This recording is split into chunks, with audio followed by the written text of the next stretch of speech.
তো রাধে রাধে বন্ধুরা, কেমন আছো সবাই? আশা করি সকলেই ভালো আছো। আজ আমি একটু নিরামিষি লাউ ডাল বানাবো। তো লাউ ডাল বানানোর জন্য আমি এখানে ছাঁচি লাউটা ভালো করে আমি এরকম করে কেটে নিয়েছি, কেটে পরিষ্কার করে নিয়েছি।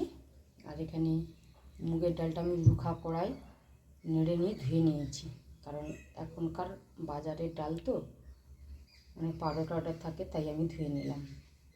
আমার কাছে সময় নেই বলে এটা আমি প্রেসার কুকারের মধ্যে দিয়ে দিচ্ছি। আপনাদের কাছে সময় থাকলে আপনারা উনানেই করতে পারেন। আমি একটা এরকম প্রেসার কুকার নিয়েছি, প্রেসার কুকারের মধ্যে আমি সব দিয়ে দিচ্ছি।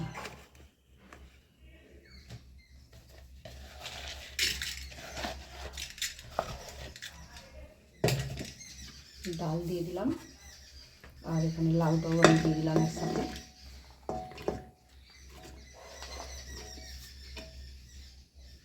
লাউটা দিয়ে দিচ্ছি, পরিমাণ মতো জল দিয়ে দিচ্ছি আমি। হলুদ,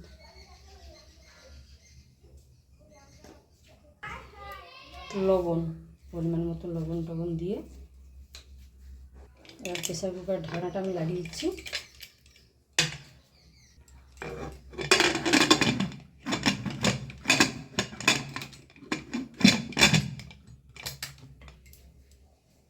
তো আমি এখানে গ্যাসটা জেলে দিয়েছি। গ্যাসের মধ্যে প্রেসার কুকারটা দিয়ে আমি 2 থেকে 3টা সিটি মেরে নামিয়ে নেব। তো ফিরে আসছি কিছুক্ষণ পর। তো প্রেসার কুকারটা আমি খুলে দেখেছি, ডালটা আমার সিদ্ধ হয়ে গেছে। আমি একটু ডাল কাঁটা দিয়ে ঘেঁটে দিচ্ছি।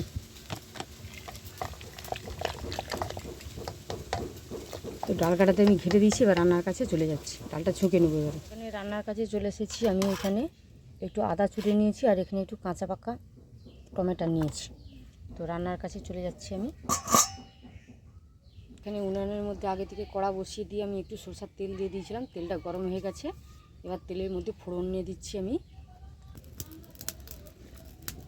ফোড়নে দিচ্ছি তেজপাতা, 5 ফোড়ন, শুকনো লঙ্কা একটা, আদা, টমেটো, হলুদ একটু দিচ্ছি। আমার ডালে অল্প হলুদ হয়েছিল তাই একটু দিলাম।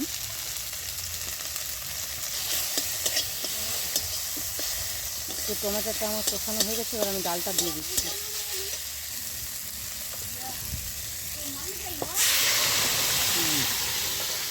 তো ডালটা আমার রেডি হয়ে গেছে, আমি এবার ডালটা নামিয়ে নেব। তো নামানোর আগে আমি একটু ঘি দিয়ে দিচ্ছি ডালের মধ্যে। ঘি দিয়ে আমি নামিয়ে নিচ্ছি। তো ডালটা আমি নামিয়ে নিচ্ছি, এবার গরম ভাতের সঙ্গে পরিবেশন করব। তো আপনারা এরকম নিরামিষের সময় মুগের ডাল দিয়ে লাউ রান্না করে খেয়ে দেখবেন, আর কেমন লাগে আমাকে কমেন্ট করে অবশ্যই জানাবেন। আর আমার রান্নাটা যদি ভালো লাগে আমার চ্যানেলটি সাবস্ক্রাইব করে আমার পাশে থাকবেন।